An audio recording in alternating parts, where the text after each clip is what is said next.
नमस्कार, बहुत स्वागत है आपका अपना एमपी के इस बुलेटिन में। मैं हूं आपके साथ ऋतु ज्ञानवानी। सहयोगी सुमित हमारे साथ जुड़े हुए हैं। सबसे पहले वहीं चलेंगे और न्यूज रूम का रुख करेंगे। Sumit, over to you. बिल्कुल, धन्यवाद ऋतु आपका। और बुलेटिन में हम सबसे पहले बात करेंगे मुरैना की, जहां पर करीब 10 साल बाद जब इंतकाम की आग धधकी तो जमीन पर लग गया लाशों का ढेर। चंबल की धरती गोलियों की आवाज से थर्रा उठी और धरती रक्त रंजित हो गई। रिपोर्ट देखें।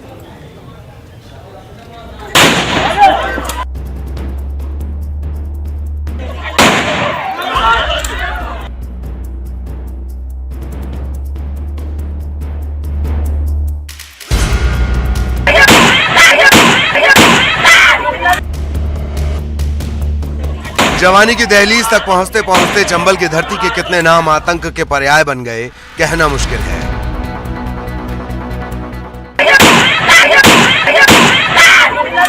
मुरैना की धरती एक बार फिर गोलियों की तड़तड़ाहट से गूंज उठी। ताबड़तोड़ गोलियां चली और देखते ही देखते जमीन पर बिछ गईं लाशें।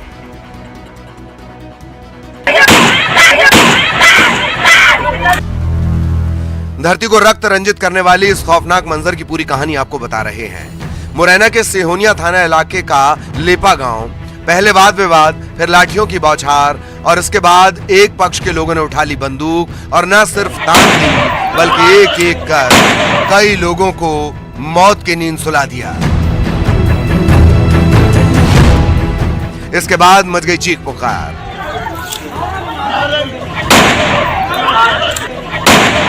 शासन प्रशासन को चुनौती देने वाली ये वारदात हैरान करने वाली है। मर्दों का खून खौला तो इसे और आंच दी।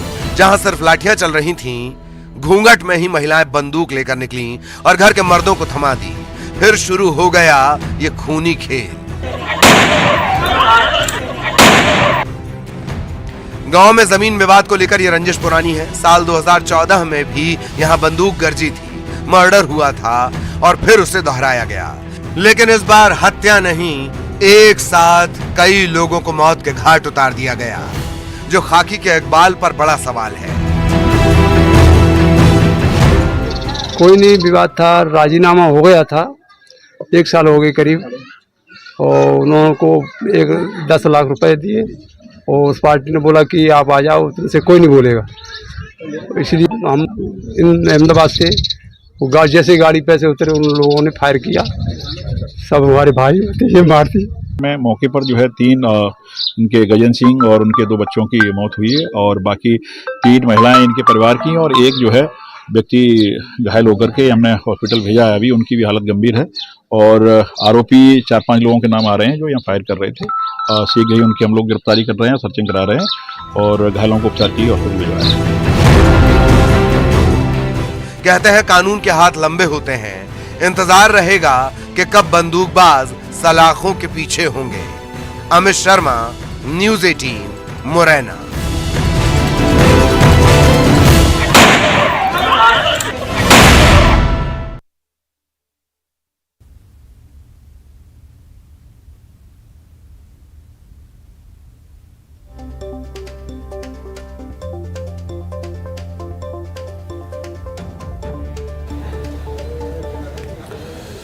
तो वहीं मुरैना में हुई इस घटना के बाद जो विपक्ष है वो हमलावर है। कमलनाथ ने प्रदेश की कानून व्यवस्था पर कई सारे सवाल खड़े कर दिए।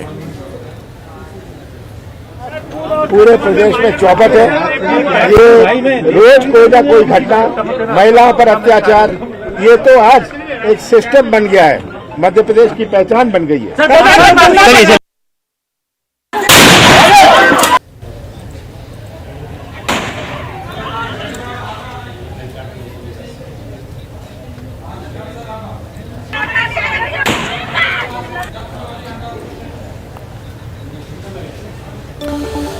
तो मुरैना से इस वक्त का अपडेट मिल रहा है। इसी घटना को लेकर पुलिस की कार्रवाई लगातार जारी है। पुलिस तमाम पहलुओं के आधार पर मामले की जांच कर रही है और हत्याकांड में एक महिला आरोपी गिरफ्तार है। 6 लोगों की गोली मारकर हत्या करने का ये मामला है। 7 आरोपी अभी भी फरार हैं, जिनकी तलाश पुलिस कर रही है।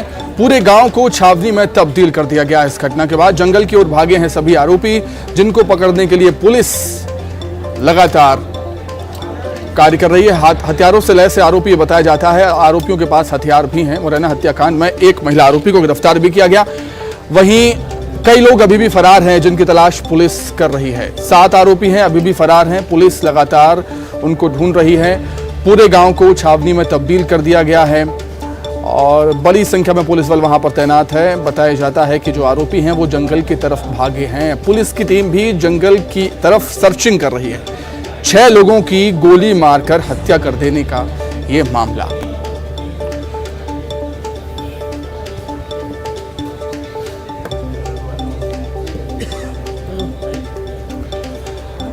फिलहाल क्या कुछ अपडेट है वो हम जान लेते हैं। सहयोगी अमित शर्मा हमारे साथ जुड़े हुए हैं। अमित, क्या कुछ जानकारी? 7 आरोपी अभी फरार हैं, एक महिला को गिरफ्तार कर लिया है पुलिस ने। बताया जाता है जो आरोपी फरार है उनके पास भी हथियार हैं। पुलिस किस तरह से इन्हें ढूंढ रही है? अमित, आपको बता दूं कि ये पूरा मामला 2013 की हत्याकांड से जुड़ा हुआ है। जो जमीनी विवाद को लेकर के 2013 में जिस तरीके से 2 लोगों की हत्या हुई थी, उसके बाद जो आरोपी थे उनको जेल भेजा गया पुलिस की कार्रवाई करके। उसके बाद 5 साल की जेल काटने के बाद आरोपी जेल से बाहर आए। उसके बाद ये जो दूसरा पक्ष था वो अहमदाबाद रहने लगा। उसके बाद मामले में राजीनामा हो जाता है। फिर उसके बाद अपने गाँव आता है। इसी दौरान दूसरे पक्ष के लोगों ने ताबड़तोड़ फायर कर दिए। इस दौरान 6 लोगों की मौत हो गई है। वहीं 2 लोग गंभीर रूप से घायल हैं, जिन्हें ग्वालियर रेफर किया गया है। आपको बता दूं कि पुलिस ने अभी 8 लोगों के खिलाफ मामला दर्ज कर लिया है, जिसमें से 1 महिला आरोपी को गिरफ्तार कर लिया है। बाकी के 7 आरोपी वो हथियारों से गए हैं और जंगल की ओर कूद गए हैं। फिलहाल पुलिस दावे कर रही है कि आरोपियों को जल्द गिरफ्तार कर लिया जाएगा, लेकिन अभी पुलिस के हाथ सिर्फ 1 महिला आरोपी लगी है, उसको गिरफ्तार कर लिया है पुलिस। बिल्कुल अमित, फरार आरोपी कब पुलिस गिरफ्त में होंगे ये तो आने वाला वक्त ही बताएगा, लेकिन इस घटना ने कई सारे सवाल खड़े कर दिए हैं। और हम देख रहे हैं कि जो आरोपी थे जिन्होंने गोली चलाई है, सभी के हाथों में हथियार यहाँ पर नजर आते हैं। सवाल ये भी उठता है कि इतनी बड़ी संख्या में हथियार इनके पास कहाँ से आए, ये भी जांच करेगी पुलिस। देखिए बिल्कुल सुमित, पुलिस कह रही है कि हर पहलू से नज़र रखते हुए जांच की जाएगी। और इतने जो आरोपी थे, 6 से 7 8 जितने भी आरोपी थी, सभी के हाथ में हथियार थे, बंदूक थी, लाठी थी, डंडे थे। तो ऐसे में ये एक बड़ा सवाल है कि जिस तरीके से इतने हथियार कहाँ से आए। कहीं ना कहीं हो सकता है अवैध हथियार भी हो, लेकिन ये अभी पुलिस जाँच का विषय है और पुलिस हर बिंदु को नज़र में रखते हुए जाँच कर रही है। अब ऐसे में सवाल ये भी खड़ा होता है कि जब 2013 में मर्डर हो जाता है, उसी समय पर इस तरीके के आरोपियों के हथियार पुलिस को लाइसेंस निरस्त कर देने थे, जिस वजह से इस तरीके की गतिविधियां दोबारा से न उत्पन्न होती और इस तरीके से 6 लोगों की जान न जाती। सुमित, बिल्कुल अमित, ये बताया जाता है 10 साल पुराना मामला है। लोग ये भी बता रहे हैं कि राजीनामा भी हो गया था दोनों पक्षों के बीच में, फिर उसके बाद इस तरह की घटना कई सारे सवाल खड़े कर देती है। अमित, अब बिल्कुल देखिए 2013 में ये मामला हुआ था, तो यानी कि 10 साल पहले छोटी सी बात को लेकर के, यानी कि ज़मीनी विवाद था, छोटी थी एक प्लाट की ज़मीन को लेकर के विवाद था, उसी को लेकर के 2013 में विवाद हुआ था। इस दौरान 2 लोगों की हत्या हुई थी, जिसके बाद 5 साल जेल में रहने के बाद आरोपियों का राजीनामा हो गया था। उसके बाद जो आरोपी जेल काट के बाहर आए थे वो अहमदाबाद शिफ्ट हो गए थे। उसके बाद जब फरियादी पक्ष था, यानी कि आज जो जिन लोगों ने हत्या की है वो आरोपी उस समय फरियादी थे, तो उन लोगों के द्वारा कहा जाता है कि गांव में आ जाइए। तो गांव में आते हैं राजीनामा होने के बाद, जिसके बाद सुबह जैसे ही गांव में दाखिला लेते हैं, गांव में प्रवेश होते हैं, उसके बाद से ही एक के बाद एक ताबड़तोड़ फायर किए जाते हैं। इस दौरान 9 लोगों को गोली लगती है, जिसमें 6 लोगों की मौत हो जाती है और 2 लोग गंभीर रूप से घायल हो जाते हैं। एक व्यक्ति का जिला अस्पताल में उपचार किया जा रहा है, वही 2 लोग जो गंभीर रूप से घायल हैं उनको ग्वालियर रेफर कर दिया है। हालांकि कैजुअलिटी अभी और भी बढ़ सकती है 6 से बढ़ करके, लेकिन अभी 2 लोगों को ग्वालियर उपचार किया जा रहा है और एक व्यक्ति का जिला अस्पताल में, तो यानी कि 3 लोग घायल हैं और 6 लोगों की मौत हो चुकी है। सुमित, बिल्कुल अमित, ये भी बताया जाता है कि पूरे गांव को छावनी में तब्दील कर दिया गया है। जाहिर सी बात है तनाव की स्थिति वहां पर अभी भी बनी हुई है। फिलहाल क्या कुछ माहौल आप उस गांव में देख रहे हैं अभी? अमित, देखिए बिल्कुल मैं दिखाना चाहूँगा, अपने दर्शकों को दिखाना चाहूँगा कि जिस तरीके से जो गांव में को छावनी में तब्दील किया है, मेरे पीछे आप देख रहे हैं जिस तरीके से चारों ओर पुलिस ही नज़र आ रही है। और जो आप देखेंगे ये दूसरी साइड जो घर है ये एक फरियादी पक्ष का घर है, जिसके आज 6 लोगों को इस घर परिवार ने खोया है, यानी कि 6 लोगों की मौत हुई है। वो इसी घर के निवासी है और आज आए थे, इसी दौरान आरोपी पक्ष ने हमला किया और 6 लोगों की जान चली गई, 3 लोग गंभीर रूप से घायल हो गए। सुमित। बिल्कुल अमित, इस बारे में क्या कुछ जानकारी, क्या केवल एक ही पक्ष ने यहाँ पर गोली चलाई है, दूसरे पक्ष के लोगों ने भी गोली चलाई है, क्या इस बात की भी जानकारी निकलकर सामने आई है, उनने भी हमला किया था क्या? देखिए बिल्कुल सुमित, इस बात को लेकर के हमारी चंबल आईजी से भी बात हुई थी, सुशांत सक्सेना से, और जो प्रभारी पुलिस अधीक्षक है राय सिंह नरवरिया, उनसे भी बात हुई थी। तो उनका साफ तौर पर कहना है कि जो आरोपी पक्ष था उसके द्वारा फायर किए गए थे, इस दौरान ही 6 लोगों की मौत हुई है और जो घायल हैं 3 लोग। तो कुल मिलाकर के 9 लोगों को गोली लगी थी, जिसमें से 6 लोगों की मौत हो गई। उसमें 3 महिला हैं, 3 पुरुष शामिल हैं, और जो 3 पुरुष अलग हैं वो घायल हैं, वो भी इसी परिवार के हैं। तो यानी एक ही परिवार के 9 लोगों को गोली लगी थी, उसमें से 6 लोगों की घटनास्थल पर ही मौत हो गई है और 2 लोग थे, उन्हें ग्वालियर रेफर किया है, एक का जिला अस्पताल में उपचार किया जा रहा है। हालांकि एक ही परिवार के लोग। ठीक है अमित, नजरें बनाए रखिएगा, जो भी अपडेट होगा हमें फौरन दीजिएगा। फिलहाल आपका बहुत शुक्रिया जुड़ने के लिए, तमाम बातचीत के लिए। और अब बात करेंगे दमोह की, जहां पर बीजेपी नेता की गाड़ी पलटी है। हादसे में जिला महामंत्री अरविंद उपाध्याय बाल बच्चे हैं। जिला महामंत्री की गाड़ी डिवाइडर से टकराकर पलटी। हादसे का सीसीटीवी भी सामने आया है। दमोह कोतवाली के 3 गुल्ली के पास यह हादसा हुआ था।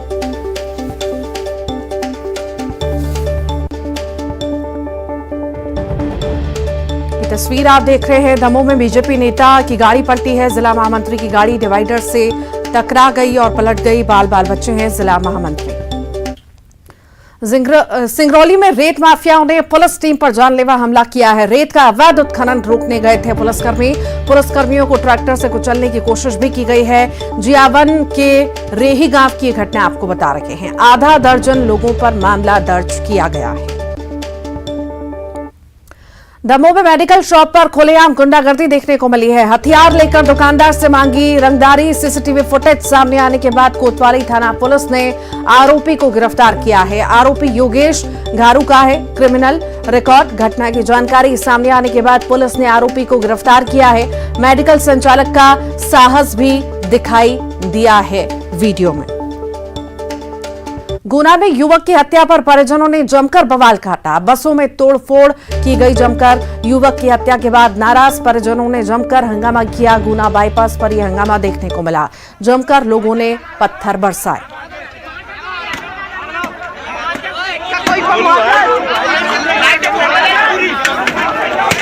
तो गुना की तस्वीरें आप देख रहे हैं। बसों में जमकर तोड़फोड़ की गई है। युवक की हत्या के बाद नाराज परिजनों ने हंगामा किया है। गुना बाईपास पर यह हंगामे की तस्वीरें आप देख रहे हैं। जमकर लोगों ने पत्थर बरसाए और हंगामा किया है। बसों में जमकर तोड़फोड़ हुई है। बता दें आपको कि युवक की हत्या के बाद परिजन नाराज हो गए और ये हंगामा करने लगे।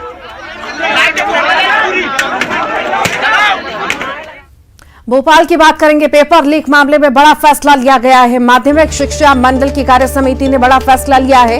एमपी बोर्ड के पेपर आउट करने वालों पर लगेगा एनएसए। 10 साल की सजा के साथ 10 लाख का अर्थदंड लगेगा। पेपर आउट करने वाले शिक्षकों की बर्खास्तगी होगी। समय सीमा में बर्खास्तगी की होगी कार्रवाई। माध्यमिक शिक्षा मंडल की कार्यपालिका समिति की बैठक में यह निर्णय हुआ है। छात्र छात्राओं के भविष्य से खिलवाड़ करने वालों पर एमपी बोर्ड अब सख्त हुआ है। छतरपुर में 3 साल के मासूम बच्चे के साथ रेप हुआ है। आइसक्रीम का लालच देकर रेप हुआ है। गंभीर हालत में मासूम को अस्पताल ले जाया गया। मासूम को ग्वालियर मेडिकल कॉलेज रेफर किया गया। पुलिस ने आरोपी को गिरफ्तार कर लिया है। वाला है वो अपनी ससुराल में आया हुआ था और ये बच्ची को आइसक्रीम दिलाने के बहाने ये लेके गया और स्टाफ डैम के पास ले जाके इसके साथ दुष्कृत्य किया। जब ये बच्ची नहीं मिली काफ़ी देर तक, तो गांव में से ढूंढा गया और डायल 100 को सूचना दी गई। उस पे से पुलिस जो है थाना राजनगर की वहां पहुंची और जब स्टाफ डैम के पास देखा तो वहां बच्ची अस्त व्यस्त हालत में थी और उसको तुरंत जो है रेस्क्यू करके और जिला अस्पताल बेहतर इलाज के लिए लाया गया। आरोपी को पकड़ लिया गया है, पुलिस हिरासत में है और बच्ची की जो हालत है वो स्टेबल है, परंतु कोई आगे कॉम्प्लिकेशन ना हो इसके लिए यहाँ से उसको ग्वालियर जेएच हॉस्पिटल रेफर किया गया है। जहाँ अब आगे टीकमगढ़ की बात करते हैं, जहां पर जिला अस्पताल में हंगामा हुआ है। जिला अस्पताल में मृतक के परिजनों ने हंगामा किया। बिना पोस्टमार्टम के शव को बाइक पर जबरन लेकर जाने लगे परिजन। शख्स की इलाज के दौरान मौत हुई थी। कोतवाली पुलिस ने परिजनों को रोका। पुलिस और मृतक के परिजनों के बीच विवाद की स्थिति उत्पन्न हो गई।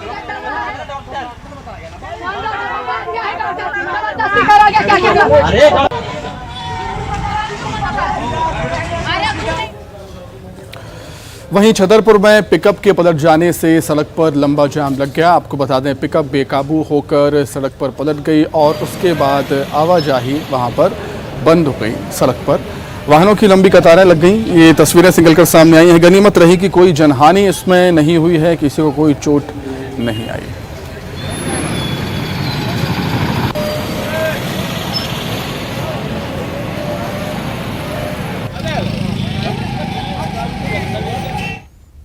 भोपाल की बात करेंगे। नेता प्रतिपक्ष गोविंद सिंह ने पत्र लिखा है। केंद्रीय गृह मंत्री अमित शाह को पत्र लिखा है। मध्य प्रदेश में कांग्रेस के दफ्तरों को सुरक्षा देने की मांग की गई है। जिला कांग्रेस कमेटी के दफ्तरों को सुरक्षा देने की मांग की गई है। सीआईएसएफ की सुरक्षा देने की मांग है। नेता प्रतिपक्ष ने पत्र लिखा है। जबलपुर शहर में बजरंग दल के कार्यकर्ताओं द्वारा जिला कांग्रेस कमेटी के कार्यालय में घुसकर उपद्रव किया गया, तोड़फोड़ की गई, कर्मचारियों के साथ अभद्रता की गई। पुलिस पर मूक दर्शक बनकर तमाशा देखने का आरोप भी लगाया। बजरंग दल कानून की परवाह किए बिना कांग्रेस पार्टी के कार्यालयों को अपना निशाना बना रहा है।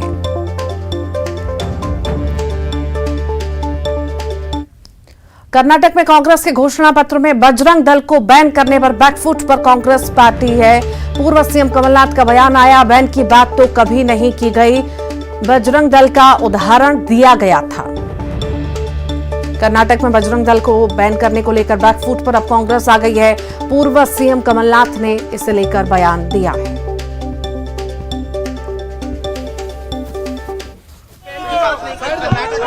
उन्होंने बैन की बात तो कभी नहीं कही थी। उन्होंने कहा था, उदाहरण दिया था। उन्होंने कहा था, ये तो सुप्रीम कोर्ट ने कहा है, मैंने तो इस पर कह दिया, ये कोई टारगेट नहीं है। और आइए अब देखेंगे 25 सेकंड में खबर।